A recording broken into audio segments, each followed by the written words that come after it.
Pagbasa mula sa sulat ni Apostol San Pablo sa mga taga-Roma. Mga kapatid, hindi ba ninyo nalalaman na tayong lahat na nabinyagan kay Kristo Jesus ay nabinyagan sa kanyang kamatayan? Sa makatuwid, tayo'y namatay at nalibing na kasama niya sa pamamagitan ng binyag, upang kung paanong binuhay na muli si Kristo sa pamamagitan ng dakilang kapangyarihan ng Ama, tayo na may mabuhay sa isang bagong pamumuhay. Sapagkat kung nakaisa tayo ni Kristo sa isang kamatayang tulad ng kanyang kamatayan, tiyak na makakaisa niya tayo sa isang muling pagkabuhay tulad ng kanyang pagkabuhay. Alam natin na ang dati nating pagkatao ay ipinakong kasama niya upang mamatay ang makasalanang katawan at nang hindi na tayo maalipin pa ng kasalanan. Sapagkat ang namatay na ay pinalaya mula sa kapangyarihan ng kasalanan, ngunit tayo'y naniniwalang mabubuhay tayong kasama ni Kristo kung namatay tayong kasama niya. Alam nating si Kristo na muling binuhay ay hindi na muling mamamatay. Wala nang kapangyarihan sa kanya ang kamatayan. Nang siya'y mamatay, namatay siya ng minsanan para sa kasalanan, at ang buhay niya ngayoy para sa Diyos.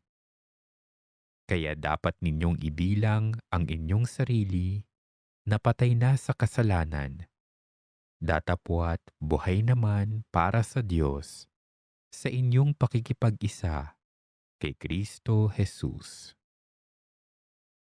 Ang salita ng Diyos.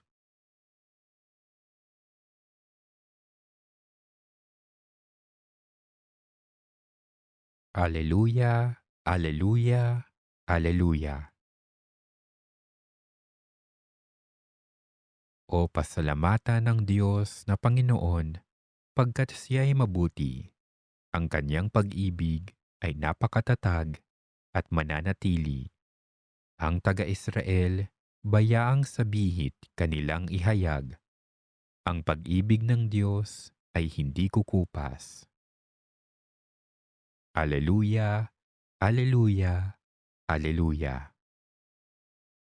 Ang lakas ng poon ang siyang nagdulot ng ating tagumpay sa pakikibaka sa ating kaaway. Aking sinasabing di ako papanaw, mabubuhay ako upang isalaysay ang gawa ng Diyos na Panginoon ko. Alleluia, alleluia, alleluia. Ang batong na takwil ng nagtatayo ng tirahang bahay, sa lahat ng batoy, higit na mahusay. Ang lahat ng ito, ang nagpamalas ay ang Panginoong Diyos. Kung iyong mamasdan, ay kalugod-lugod. Alleluia, alleluia, alleluia.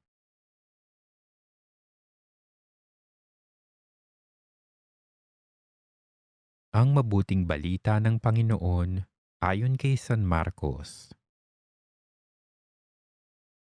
Pagkaraan ng araw ng pamamahinga, si Maria Magdalena, si Mariang ina ni Santiago, at si Salome ay bumili ng pabango upang ipahid sa bangkay ni Jesus. At ng linggo ng umaga, pagsikat ng araw, sila'y nagpunta sa libingan. Nag-uusap-usap sila habang nasa daan. Sino kaya ang ating mapakikiusapang magpagulong ng batong nakatakip sa pintuan ng libingan? Napakalaki ng batong iyon, kaya gayon ang sabi nila. Ngunit nang tanawin nila ang libingan, nakita nilang naigulong na ang bato.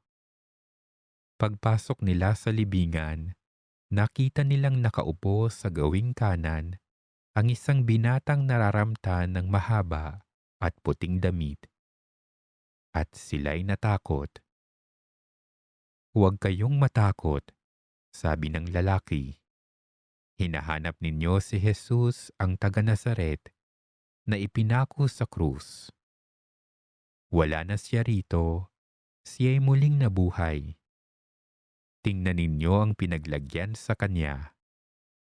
Kaya humayo kayo at sabihin ninyo sa mga alagad, lalo na kay Pedro, na mauuna siya sa inyo sa Galilea. Makikita ninyo siya roon, gaya ng sinabi niya sa inyo."